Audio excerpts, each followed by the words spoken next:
문화와 관련된 모든 정보들 재미있게 풀어보는 문화 이수다 시간입니다.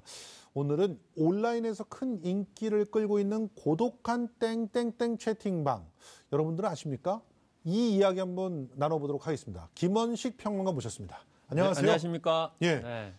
아니 이게 왜 유행이고 어떤 방인지 일단 소개를 먼저 해주세요. 네, 그래서 고독한 땡땡땡 뭐 채팅방 이렇게 하는데 땡땡땡은 그 안에 뭐 사람 이름이 들어갈 수도 있고요, 동물 이름이 들어갈 수도 있습니다. 그렇죠. 이렇게 고독한 여행가, 예. 고독한 기니피그, 고독한 여행가 이렇게 돼 있어서 뭐 음악이라든지 여행이라든지 뭐 다이어트라든지 뭐 또 스타 이렇게 다양해 또 TV 프로그램도 있고요. 예. 그래서 오픈 채팅방이라는 건 결국엔 누구에게나 다 개방이 돼 있죠. 맞아요. 본명 안 써도 상관이 없고요. 아이들 마음대로 할 수도 있고요. 그래서 들고 나가는 거를 본인 뜻대로 하기 때문에 뭐 제한도 없고요. 예. 그 안에 있는 사람들은 서로 잘 몰라요. 그래서 맞아요. 모르는 거를 원칙으로 합니다. 그래서 원칙 중에 하나가 뭐냐면 친교 금지예요. 맞아요. 맞아요. 되게 채팅방이라고 하면 친해지기 위해서 별수단을 다 하는데 예. 여기서는 친해지면 안 되고요. 예. 오히려 친해지지 않는 걸 권합니다. 근데 역설적으로 고독한 땡땡땡이 들어갔는데 전혀 고독하지 않은 방이 될 만큼 지금 뭐 만여 개에 이르는 만큼 다양한 오픈 채팅방이 생겨서 이렇게 화제가 되고 있네요.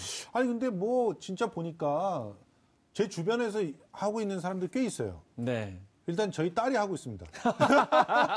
디오 그 고독한 채팅방에 들어가서 하염없이 이 디오의 사진만 이렇게 들여다보고 있고 그러면서 굉장히 도경수 채팅방이죠. 도경수요? 예, 그러면서 디오가 누군지 모르시는 분들을 위해서 또 제가 엑소에 빠져 있어가지고 아직도요. 미치겠습니다. 그런데 왜 이렇게 여기 보면 진짜 남녀노소 그냥 누구나 다 들어올 수 있기 때문에 공통점을 찾는다는 게 그 오픈 채팅방의 목적 이외에는 아무것도 없잖아요. 왜 인기가 있나요? 근데 일단은 고독한 땡땡땡 뭐 채팅방 얘기를 했지만 워낙 다양하기 때문에요. 그래서 자기가 이제 관심 있는 분야를 찾아가는 거죠. 말씀하신 것처럼 연예인을 좋아하는 뭐 이제 청소년들 같은 경우는 뭐 젊은 층 같은 경우는 그 오픈 채팅방 가서 사진을 무한정으로 공유를 합니다. 그렇죠. 근데 대화 방식이 이미지 중심이에요. 네. 그래서 이제 이미지만 계속 올리는 거예요, 사진만. 거의 대화를 안 해요. 대화를 할 필요가 없고요. 사실 대화를 한다는 거는 독해를 해야 되거든요. 그리고 타이핑하기 너무 힘들어. 아, 그렇구나. 그렇기 때문에 그냥 사진 찍어가지고 저장을 해서 바로 올리면 되거든요. 물론 간단하게 거기다가 이제 뭐 몇 마디 얹을 수는 있겠죠. 뭐 예를 들면은 뭐 대화를 하는 방식이 이렇습니다. 뭐 점심을 먹으려고 하냐 그러면 뭐 스타의 그런 이미지사진 올려놓고 거기에 짬뽕, 짜장 이 정도만 이제 올리게 되는 거죠. 그리고 뭐 이제 들어가게 되면 환영의 입장으로 봤을 때도 또 이렇게 환영한다고 해가지고 뭐 악수한다든지 웃는다든지 뭐 이런 식으로 간단하게 이미지 사진을 하기 때문에 특히 스타들의 이런 고독한 땡땡땡 CG가 유행을 하는데 그 이유는 워낙 이제 익숙하기 때문에 여기서 정광열 씨가 나왔는데요. 정광열 씨와는 아무 상관이 없습니다. 아무 상관이 없어요. 그래요? 본인이 만들었다고 되게 생각을 하잖아요. 근데 본인이 만든 게 아니기 때문에 팬클럽하고도 상관없고 전혀 상관이 없어요. 아니 그런데 이런 익명 채팅방이 언제부터 인기를 끌기 시작한 거예요? 예, 사실은 이게 일본 드라마에서 유래했다는 이제 그런 설이 많습니다. 그래서 고독한 미식가라고 하는 그런 드라마가 있었습니다. 그래서 우리나라에서 많이 인기가 끌었고요. 그래서 거기에 이제 주인공이 고독한 이제 중년 남성 직장인이죠. 고로라는 그 인물이 등장하는데 맛집을 찾아다니죠. 맞아요. 예, 맛집을 이렇게 찾아다녀요.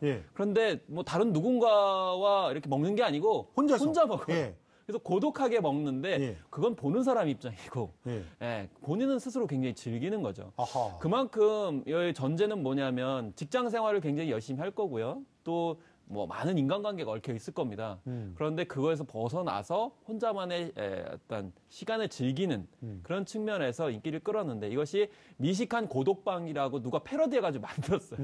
그래서 마치 음식을 혼자 먹듯이 채팅방에 가가지고 자신이 원하는 뭐 이미지라든지 뭐 연예인 사진일 수도 있고요. 또 고양이 사진일 수도 있고 뭐 심지어는 어떤 그 자기에게 즐거움을 줄 수 있는 그런 것들을 하는 건데 다만 그것이 많은 사람들이 모여들다 보니까 이제는 뭐 혼자만의 즐기는 것이 아니고 공유하는 그런 오픈 채팅방인 거죠. 이 굉장히 재미난 아이디어예요. 사실 보니까 이제 즐기는 주체는 1인인 거잖아요. 그렇습니다. 근데 서로가 갖고 있는 것을 다 그야말로 아무 조건 없이 공유하다 보니까 1인이 모을 수 없는 엄청난 양의 정보를 이미지로서 여기에서 공유할 수 있다는 거 굉장히 매력적이네요. 그렇습니다. 그리고 자기가 올리건 말건 누가 터치도 안 해. 네. 반드시 뭘 해야 되는 조건도 없어. 그리고 언제든 심심할 때 여기 들어가면 별로 서로 인사할 필요도 없고 네. 그 격식이라는 게 없는 거잖아요.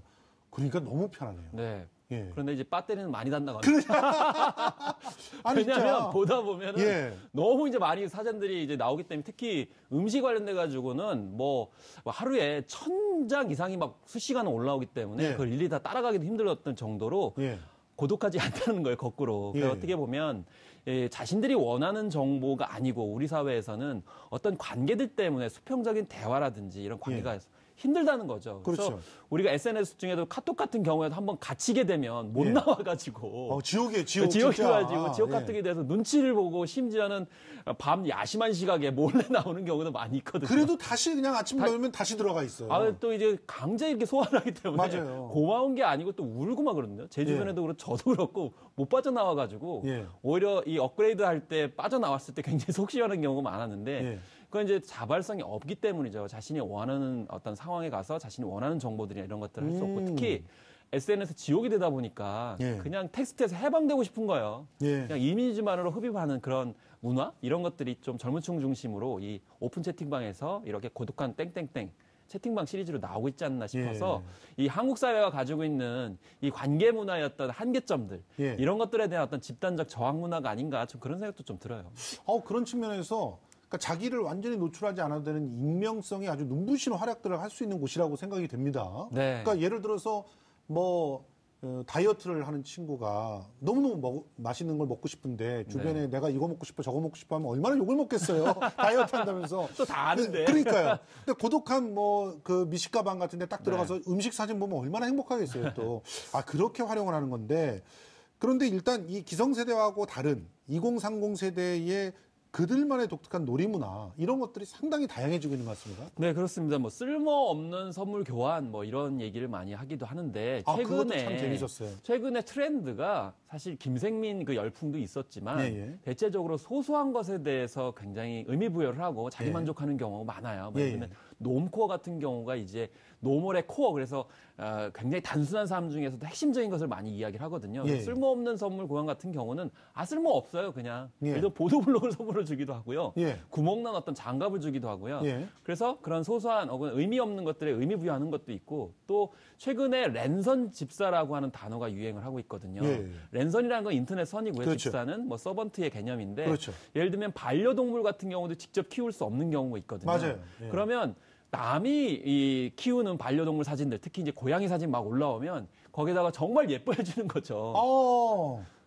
그러면 그 고양이를 키우고 있는 사람이 랜선 집사인 거죠? 그렇죠. 이제 랜선으로 이제 마치 자기가 키우는 것보다 제일 만족하는 것인데 그래서 연장선상에 또 랜선 이모, 랜선 삼촌도 있거든요. 자기가 애를 키우지 않는데 한편으로는 그 다른 사람의 애를 너무 예뻐해 주는 거죠. 그래서 랜선 이모가 되는 거예요. 네. 근데 한편으로 좀 약간 씁쓸하기도 한 점이 있는 거죠. 반려동물을 키우고 싶은데 키우지 못하고 또 결혼하고 싶은데 결혼하지 못하고 아이를 키우고 싶은데 그렇지 못한 상황이기 때문에 한편으로는 아까 쓸모없는 선물의 교환이라는 것도 내심으로는 좀 의미 있는 선물들을 많이 나누고 싶죠. 근데 그렇지 않은 측면, 너무 이제 차이가 많이 나기 때문에 그것도 하나의 어떤 하위 문화로서의 저항이 아닌가 그런 생각이 좀 들기도 해서 그렇습니다. 단순히 재미도 있지만 한편으로 그 사회적인 어떤 이면의 모습들도 한번 좀 짚어봐야 되지 않나 싶습니다. 우리 사회에 대해서 경종을 울리고 있는 하나의 그 사인 같아요. 그러니까 너무 과다하게 관계를 요구하고 그리고 관계 속에서의 책임 이런 것들을 굉장히 요구하고 그러다 보니까 정말 자기가 원하고 있는 것들을 원하는 시간에 원하는 방식으로 소통할 수 없는 그런 상황들을 어떻게 보면 역으로 뒤통수를 치는 그런 문화들이 아닌가 이렇게 생각이 되는데 앞으로도 이런 소통 트렌드 계속 될까요? 그래서 사실은 다들 너무 외로우신 거예요. 그렇죠. 사실 외로운데 사실 말씀하신 것처럼 자기가 원하는 것들을 그때그때 이렇게 즐기고 싶은데 그런 것들이 참 오픈돼 있지 않는 사회가 우리 사회의 좀 특징이기도 하거든요. 그렇기 때문에 수많은 익명성 속에서도 그런 어떤 자기의 실명이나 실제 어떤 존재와는 상관없이 즐기고 공유하는 문화가 우리 사회가 좀 가야 될 방향이 아닌가라는 저는 거꾸로 좀 생각을 해보게 됩니다. 근데 이게 지배적이 되면 또 문제가 생기겠죠. 그래서 요즘에 아무도 관계를 맺고 싶어 하지 않으니까. 오늘 보니까 조선일보를 이제 방금 전에 보고 왔는데 거기에 이 고독한 이와 관련해 가지고 비즈니스 단어를 쓰는 거예요. 이게 비즈니스화가 돼 있어요. 그래서 랜선에 관련돼도 비즈니스화가 돼 있다 이렇게 얘기를 하고 있는데 한편으로는 좀 자발적으로 그냥 공유할 수도 내버려 두시고요. 좀 비즈니스로 너무 사업화해 주시지 않았으면 좋겠다는 생각이 듭니다. 알겠습니다. 모든 것을 비즈니스화하지 말자. 네. 이게 마지막 결론인 것 같아요. 오늘 김원식 평론가와 함께했습니다. 고맙습니다. 네, 감사합니다.